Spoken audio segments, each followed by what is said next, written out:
Hello and welcome back to the channel. We are diving into chapter 14 in the Tao Te Ching today, and this one is gonna blow your mind. Stick around because it's gonna be a hell of a ride. With that being said, let's just jump in. The Ineffable Tao. Look, and you never can see it. It is too subtle. Listen, and you can never hear it. It is too faint. Feel for it, and you can never take hold of it. It is too elusive. These three merge into the one. They form the ineffable whole of the Tao. There is no realm of brilliance above it, no realm of darkness beneath it. Just strand upon strand of the Tao. Unnameable, returning to non-matter. Form without form, ineffable image.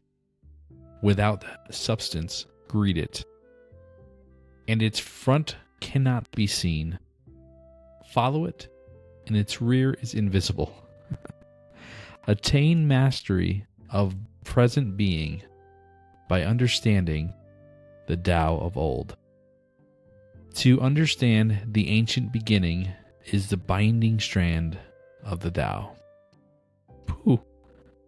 This one is mind-blowing. It's really trying to explain or put words to something that you really can't put words to, and I think it's almost alluding to that in that chapter. But before we dissect it, let's go into the River Master's commentary, which is actually pretty short on this one, considering that the chapter itself is longer than usual. The River Master didn't have much to say about this, probably because there wasn't a whole lot that could be said that hadn't already been said in the chapter itself. So the River Master commentary from the John Minford version was, the subtle color and sound of the Tao cannot be told.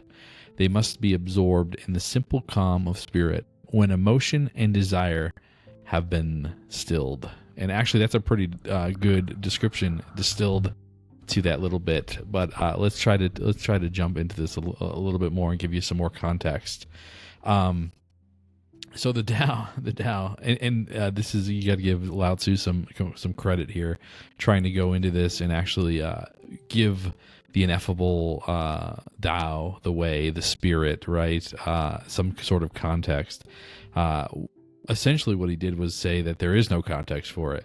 It is literally invisible. If you try to harness it or grab it or hold on to it in any way, you really can't. It's not possible. And if you claim that you can, likely you are, or no, not likely, you are absolutely have no idea what you're talking about. So the Tao is the true Tao is a Tao that cannot be named. It is unnameable, unperceivable, from the five senses. So we'll take it line by line. Look, and you can never see it. So again, you can't see it with the eyes. Listen, you can't hear it, so you can't hear it with the ears. It's too faint. Feel it, feel for it, and you can't take hold of it. And that's true. It's when what it's talking about is this underlying presence that's behind everything that's happening in existence. This non-beingness that's I call it peace. It's this quietness that's always there. It's like this little, I don't say it's a hum, but it kind of is this like presence. It's just there in the background of everything. And if you try to grasp at it or hold on to it, it doesn't work that way. It's almost like you have to relax yourself into it. Has been my experience, and it's if you can relax yourself, and it's kind of what this says. It is too elusive. These three merge into one. They form the ineffable whole of the Tao. So it can't be seen, can't be heard, and you can't take hold of it. These three form the ineffable whole. Ineffable being beyond comprehension, beyond understanding. There is no realm of brilliance above it. So it's saying that this is it, right? There's nothing else in existence besides this, right? There's parallels to this in terms of like the Christian viewpoint, which is spirit, right? So I equate the Tao to what the Christians called the Holy Spirit. It's just this invasive presence that's in all things throughout all of existence, right? You can't get out of it. It's part of everything. And there's no realm outside of it, right? It's basically what it's saying. In Christianity, you would view this as it was God, right? This is the God force that's in and around, and everything's a part of this thing, right? So there's nothing outside of it.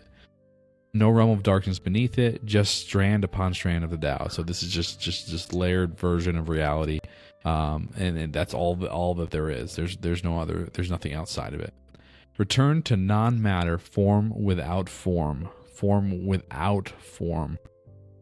I think this is referencing the state of non-being, which is the state of awareness. It's invisible. It's quiet. It's hard to notice it at first, especially when you have lots of other things going on. So I'm sorry. Return to non-matter, form without form, ineffable image without substance. Greet it, and its front cannot be seen. I mean, it's just more pointing to the idea that it's not something that you can perceive with your five senses. It's just not something that's perceptible like that. Its rear is invisible. Attain mastery of present being, and this is the key right here. Attain mastery of present being. What is present being? Present being is being fully, completely in the moment, detached from 3D physical phenomenon, right? So you're not identifying with a car crash. You're not identifying with dinner tonight. You're just in the present moment, detached from the physical reality, and also detached from the inner experience in terms of thoughts, feelings, beliefs, emotions, right? The things that you can let your awareness go into, and then you become attached and you become focused on these things, and you can't feel. It's like you can't really feel the presence when you're hyper focused on one thing, or you're focused on a whole bunch of different things. It's like you need to detach yourself from all of those focuses, and you will then you kind of enter this present moment, not worried about the past, not worried about the future, not worried about what's happening right now, but just being in the moment. So attain mastery of present being by understanding the Tao of old. Now, the Tao of, actually, that's interesting. It says so attain mastery of present being by understanding the Tao of old. I would say almost like, or it's realizing all of the stuff that's happening, and then I don't know, like you said, it's like almost to me it's like a falling back into the present moment. And then the final part, the ancient beginning is the binding strand of the Tao. The ancient beginning. So this is again, it's referring to this present moment. And then again, the River Master, he just put it so bluntly: the subtle color and sound of the Tao cannot be told. It's true, it can't. They must be absorbed by the simple calm of spirit when emotion and desire have been stilled. It's so succinct and straightforward. It is really that it sounds super simple, but it's like if you've had this whole life of just being absorbed in 3D physical reality and the ups and downs of emotions, and you're just locked in, it's hard to break those habits and really get into the present moment. If you can do it, and the way I would recommend doing it is through breathing and meditation. It's just simple breathing in through the nose, out through the mouth.